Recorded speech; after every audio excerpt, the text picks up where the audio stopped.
or so that you guys had talked to each other. We're back, women. We're back, ladies. Hey.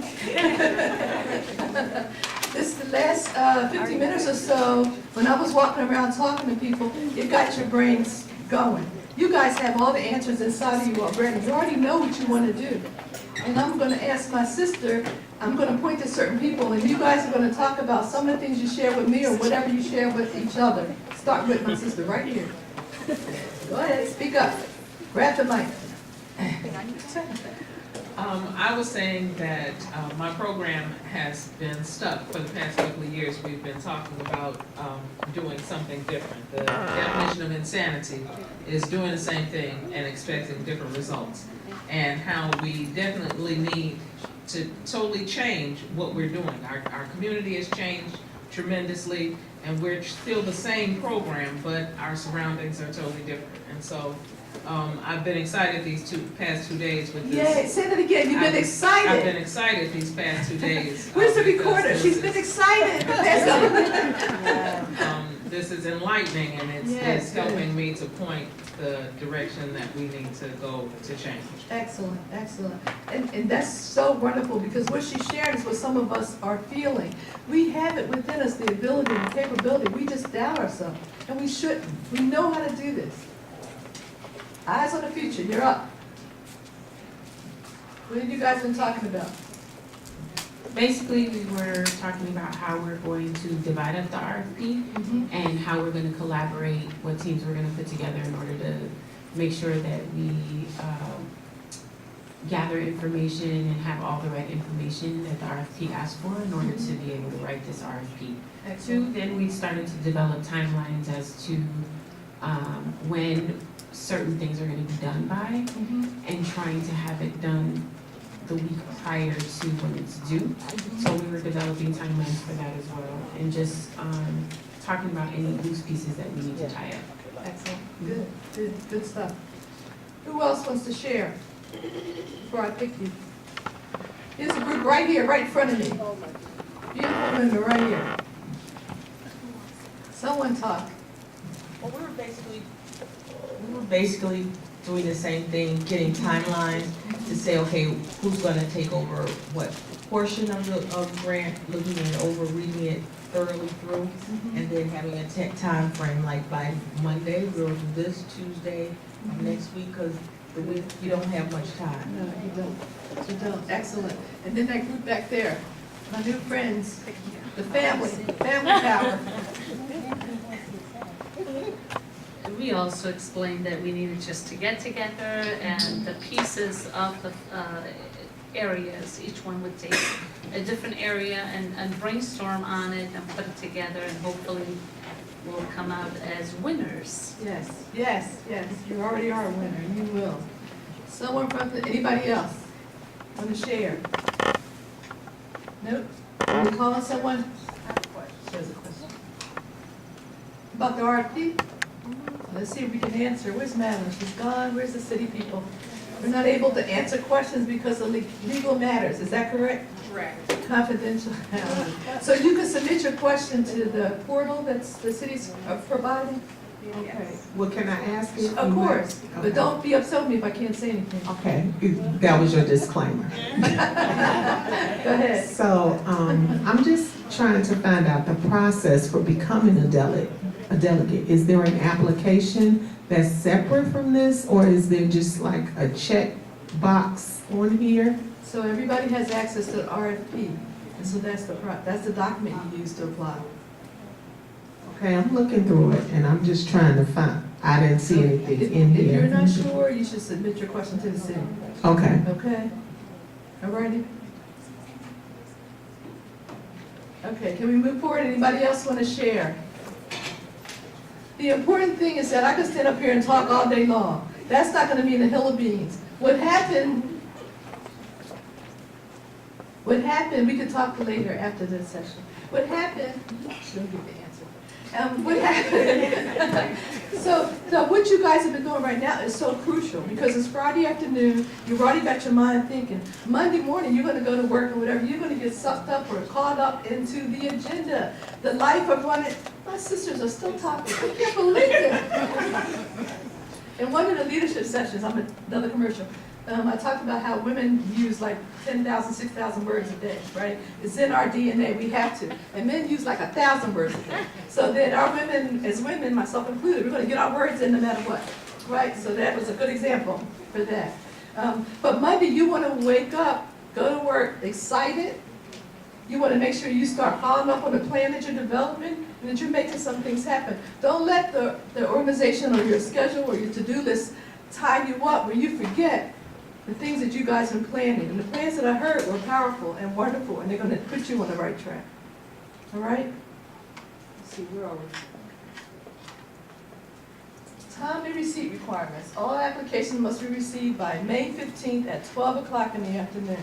Now, some of you all, I think I heard you say, you're meeting, like guys in the future, you set a deadline prior to that, which is very, very smart. All of us should set a deadline prior to that, because things happen. Don't wait till the last minute. And if you know, who's a procrastinator in here? See? See? Oh my gosh, so many hands went up. So many hands went up. And my name is Lavetter, and I used to be a procrastinator. And I realized that doing that got me in lots of trouble. And I'd be up all night, years ago, trying to do something that I put off. I couldn't even understand it myself. And once I set my tush down and did the work, it was like, oh, this is not so bad. I could have been did this. So recognize if you're a procrastinator and don't let that spirit interfere with getting this RFP done. Okay? Yes? Just a quick question. It says that it might take some time for the transmission to go through. Are you going to get a confirmation or something to know that it was submitted and successfully gotten to where it needs That's to an go? excellent question. And so, people need to determine if they're dial up. If you have dials, that's super, super slow. I don't know what the process is going to be once it's transmitted to the city. So I don't know, but that's a good question. Write that question to the city and they'll answer it. Okay? Because you're right. You want to have all the information that you can. That's an excellent question. Women are still talking. All right, where are we? Understand and review process. RFPs get reviewed and approved by the Department of Children and Family Services, and it could be a 6-month process. Now, I'm not sure if this is Lavetter saying that or this is reality. So just ignore it. You could really ignore that because I didn't talk to anybody to see, but it's a process. But the main thing you guys need to be concerned about is making sure you get it in by May 15th. Okay? All right? The RFP is scored according to an evaluation criteria, which I don't have access to. But the thing is, the takeaway from that sentence is to make sure that your application is strong, that the reader understands what you're trying to communicate, what services you're providing, what community you're coming from. What is your documentation and backup to say, I'm going to service this community, and this is the reason why they need me to service this area. Okay? Summary. Who has a nice, strong voice so they can read this? Nobody has a strong voice? You're leaders. Who has a strong voice? Is there a leader in here, or are you just tired because it's Friday afternoon? I'm going to pick someone who's not going to expect it. Pulling out her cell phone. Okay, read it for me, sister. Okay. Go ahead. Summary. Yes. Agencies that are ready to become delegates will start planning and reviewing immediately to determine their answer to the question, are we ready to become a delegate? Agency management planning and oversight systems are critical to sound program infrastructure and high-quality service delivery. Leadership and governance are the bedrocks of effective management. Strong systems are a powerful force that provides leadership and strategic direction. Perfect. Thank you, my sister. I appreciate that. So it's a lot of words that mean a lot of different things to different people. So people could spend time with their team just looking at this couple of paragraphs and seeing what it means for your individual organizations. Okay? one of the main things that have been successful, the agencies that are successful, is that they have strong systems. They have systems that operate whether people are there or not. I heard people earlier talking about staff retention, and that's an issue, as well as with recruitment of children. But if you have strong management systems, it doesn't matter who's in those positions, because the system makes the agency or the organization work. So strong systems are crucial, right? Look at this slide.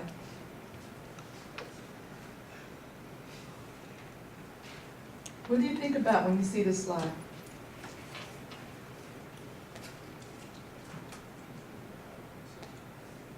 Anybody?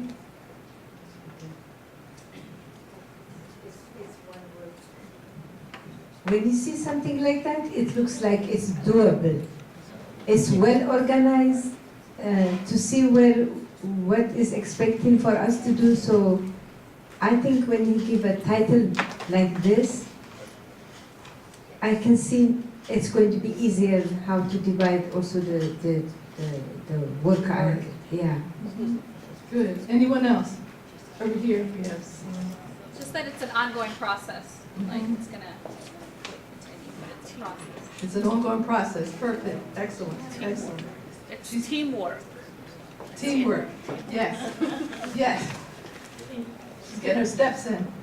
They're doing this on purpose, you know, just to have you running around the room. Yeah, I say that you're constantly evaluating and you can jump in anytime to implement, analyze, design, develop. Just always constantly keep redoing, evaluating to get better. Excellent. True, true. Now, should we be doing this because we're doing an RFP, or should we do this all the time?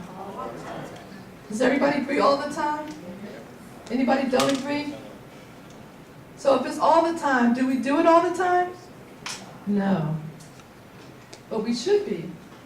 So when we talked about systems, management systems, on your calendar, your program calendar, or however you organize your organization in terms of communication and plans and policies, at least 3 times a year, if not more, you should be having meetings that focus on this. Because my sister said earlier, the definition of insanity is doing the same thing over and over again and expecting different results. Yet some of us don't have full enrollment, and this is April. We didn't have full enrollment in January, we didn't have full enrollment in March, we didn't have full enrollment in April. So whatever you're doing, it's not working. So we should be doing something different. Because the children are there. We saw that indicator yesterday where you could sit there and map out areas of the city and see what ages of children, eligible children. They're there. We just need to change whatever we're doing so we can find the children. So analyze, design, develop, implement, and evaluate should be part of your system, should be part of your processes that you use to run your programs. Okay?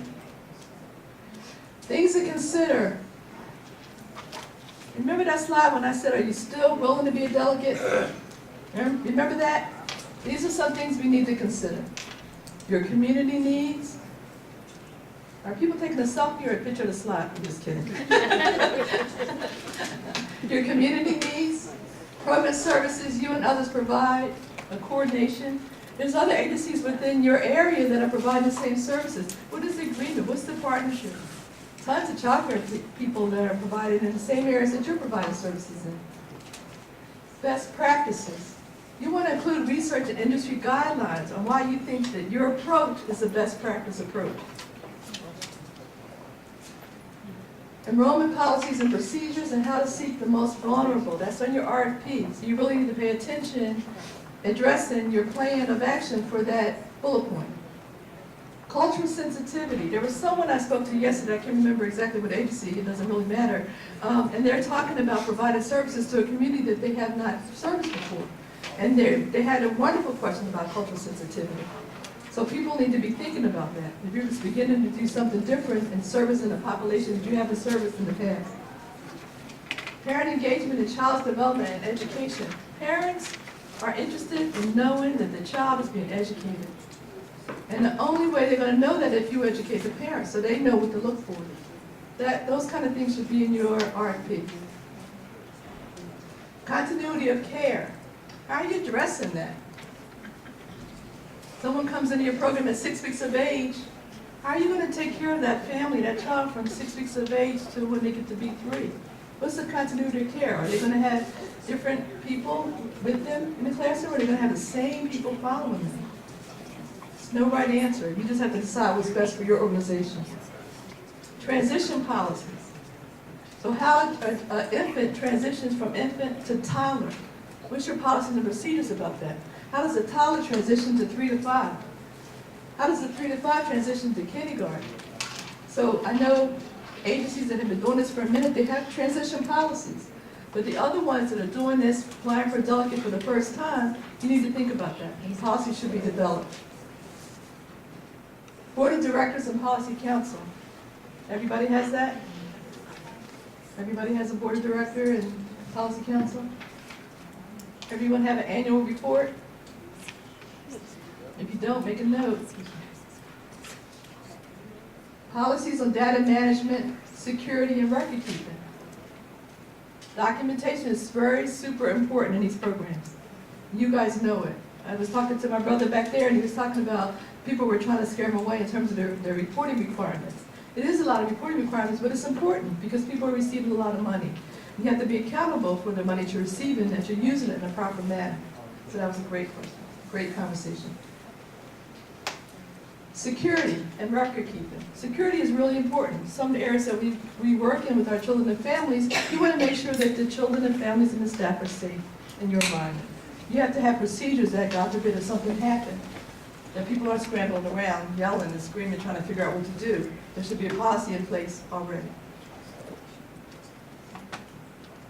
Staffing structure, recruitment and personnel policies. So the RFP does a really good job of making sure, based on the age groups, how many staff are required to be able to implement quality programming. And there's different staffing requirements for different ages. And also, I think I heard part of the conversation yesterday where they talked about the number of, they weren't talking about square footage of classrooms, as opposed to like you need 75 square foot of playground equipment, 35 square foot for 3 to 5-year-olds, but they were talking about also the number of staff that you need based on the ages of the children. So 0 to 3, you could need 3 people in those classrooms. So where would you get that kind of information from? There's policies and procedures written already about the expectation that the city of Chicago has, and you should have access to that, so that you can make sure that you're in accordance with that. Management plans. Management is important. Systems are important. I know the Head Start management system has 12 core areas that they focus on, and you guys who are operating the Head Start programs already or early Head Start are very familiar with that. But you might want to take a look at that and see if any of that needs any tweaking. Fiscal policies are important. Quality data collection should be quality data collection. Making sure that sometimes we collect data and we're not doing anything with it, right? But you really, as we talked about maybe 3 or 4 times a year, analyzing, looking at, evaluating what you're doing, the same thing, that's part of that data conversation. What kind of information is being collected and how are we using it to serve children and families better, and how is it making our program better? And then people know that there's different licenses for each age group of children you serve, right? Different license for 0 to 3 versus 3 to 5. Right? So, where were we? Can you still say yes? Who's still going to apply? Put your hand up loud and proud. Happy, you're going to still apply. Give yourself a hand because you got through this and you're still going to apply. Great, it's great, it's great. Just don't let it get the best of you. You get the best of it, okay? I thank you so much for your attention. This was a hard topic to get through. There's a lot of details. It's not as fun as some of the other workshops I've done, but you guys have been wonderful. So now I think they're going to pass out evaluations. If you can pass out the, complete the evaluation, if you haven't already, and then make sure you have a great weekend. Any other comments or